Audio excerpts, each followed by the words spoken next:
HarperCollins presents Ring Around the Sun and Other Stories by Isaac Asimov, read by William Hope.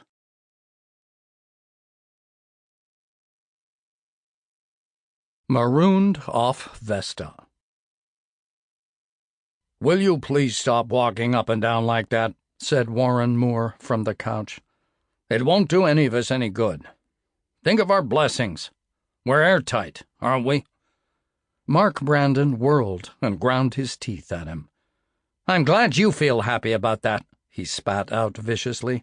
"Of course, you don't know that our air supply will last only 3 days." He resumed his interrupted stride with a defiant air. Moore yawned and stretched, assumed a more comfortable position, and replied, "Expending all that energy will only use it up faster. Why don't you take a hint from Mike here? He's taking it easy." Mike was Michael Shea, late a member of the crew of the Silver Queen. His short, squat body was resting on the only chair in the room, and his feet were on the only table. He looked up as his name was mentioned, his mouth widening in a twisted grin. "You've got to expect things like this to happen sometime," he said. "Bucking the asteroids is risky business. We should have taken a hop. It takes longer, but it's the only safe way. But no, the captain wanted to make the schedule. He would go through," Mike spat disgustedly, "and here we are."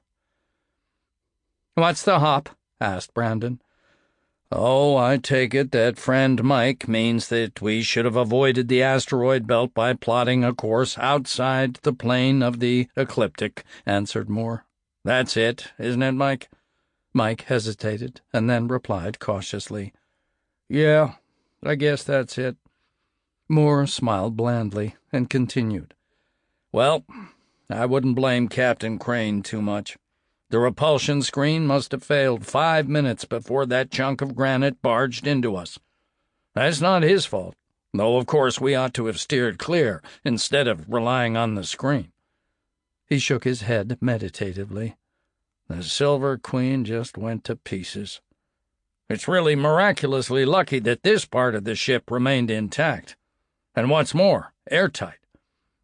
"You've got a funny idea of luck, Warren," said Brandon. "Always have, for as long as I've known you.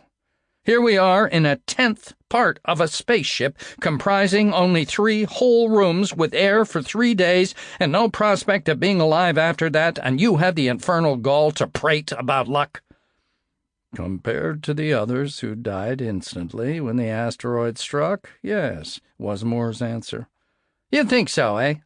Well, let me tell you that instant death isn't so bad compared with what we're going to have to go through.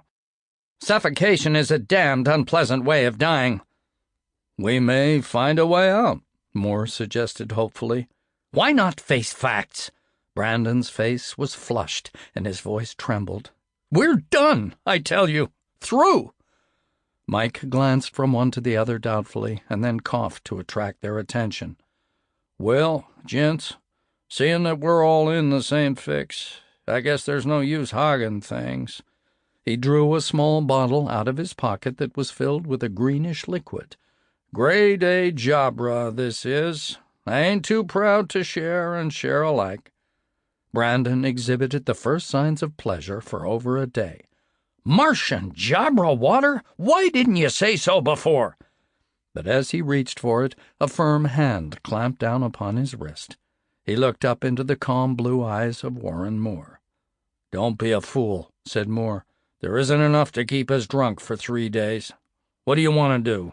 Go on a tear now and then die cold sober? Let's save this for the last 6 hours when the air gets stuffy and breathing hurts. Then we'll finish the bottle among us and never know when the end comes, or care."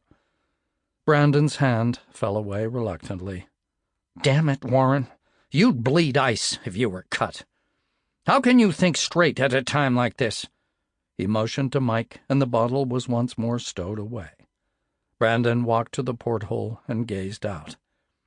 Moore approached and placed a kindly arm over the shoulders of the younger man.